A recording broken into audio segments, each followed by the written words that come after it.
White House public breaking news.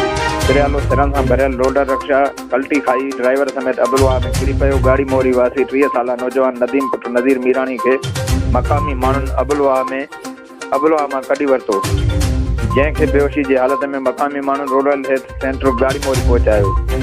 जी नाज़रीन, अवां सां ब्रेकिंग न्यूज़ शेयर कंदा हलूं त फिरियालो सिरनि सां भरियल लोडर रिक्शा कल्टी खाई ड्राइवर समेत अबलवा में किरी पियो। गाड़ी मोरी वासी 30 साला नौजवान नदीम पुट नज़ीर मीरानी के मक़ामी माण्हुनि अबलवा मां कढी वरितो, जंहिंखे बेहोशी जी हालत में मक़ामी माण्हुनि रूरल हेल्थ सेंटर गाड़ी मोरी पहुचायो।